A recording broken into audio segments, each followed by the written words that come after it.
Part 1. Empty hallway. Sam had fallen asleep in the back of the library, buried under a mountain of history textbooks. When he finally jerked awake, the silence in the room was absolute. Heavy. The clock on the wall ticked toward 9 p.m. Oak Ridge High should have been locked up hours ago. He sprinted toward the main exit, his sneakers squeaking unnaturally loud on the polished linoleum. But when he reached the heavy glass doors, they didn't budge. They weren't just locked, they were barred from the inside by thick, rusted iron chains that hadn't been there 5 minutes ago. Sam pressed his face against the glass, praying to see the glow of a street lamp or a car in the parking lot. But there was nothing, only a dense, unnatural fog that had swallowed the entire world. The school had been ripped out of reality. Part 2. Breaking the silence, Sam pulled out his phone. No service. Suddenly, the school's PA system crackled to life. It wasn't the principal's voice that came through the speakers. It was the sound of someone suffocating.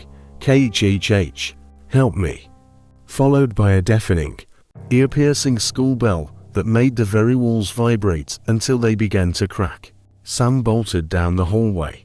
The lights above him flickered and died, section by section, as if an invisible predator was walking right behind him, snuffing out the lamps.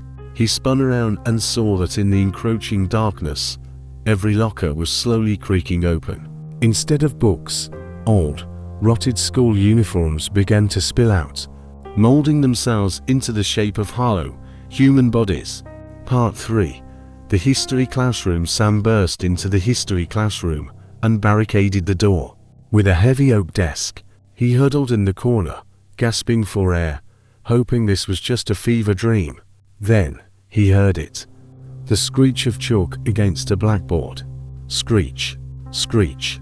Words were writing themselves across the board in jagged letters. Class, please welcome our new student. The desks in the room began to shift on their own, sliding across the floor to form a perfect circle around Sam. From the ceiling vents, hundreds of old black and white graduation photos from the 1950s began to rain down. On every single photo, the faces of the students had been violently scratched out, as if by a razor blade. Part 4. The teacher. From the depths, the floor in the center of the room began to sag and groan. From the dark pit below, a figure emerged. Miss Galloway.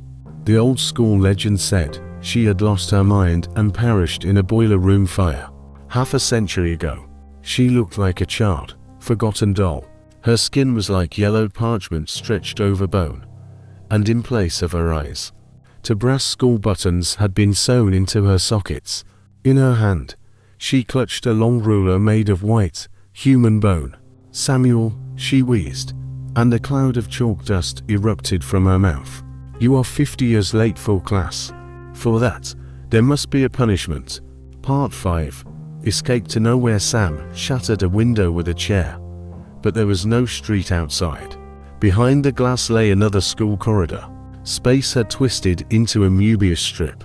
No matter where he ran, the gym, the cafeteria, the locker rooms, he always ended up back at the hole in the floor of the history classroom. He could hear Miss Galloway coming for him. Her bone ruler struck the walls with a dry, rhythmic thud. Crack, crack, crack. With every strike, the school aged. Mold bloomed across the lockers, the ceiling tiles rotted and fell. The school was decaying along with him. Final, the eternal lesson. Sam reached the broadcasting room. He grabbed the microphone, desperate to scream into the PA system, hoping someone in the real world could hear him. But as he pressed the button, he looked down at his hands. His skin was wrinkled, dry, and translucent. His voice had withered into a raspy, ancient whisper. Miss Galloway's cold, heavy hand settled on his shoulder. Now you will help me teach the lesson, Sam, she hissed. The next morning, the janitor opened the school and found only Sam's empty clothes in the broadcasting room, lying next to an old tape recorder. When the police played the tape, they heard nothing but the endless, maddening ring of a school bell and a soft, rhythmic sobbing that seemed to come from inside the very walls of the building. Sam hadn't vanished. He had simply become a part of Oak Ridge's history. And if you stay after the final bell and listen closely, You might hear someone invisible scratching chalk against a board, trying to write their name for the very last time.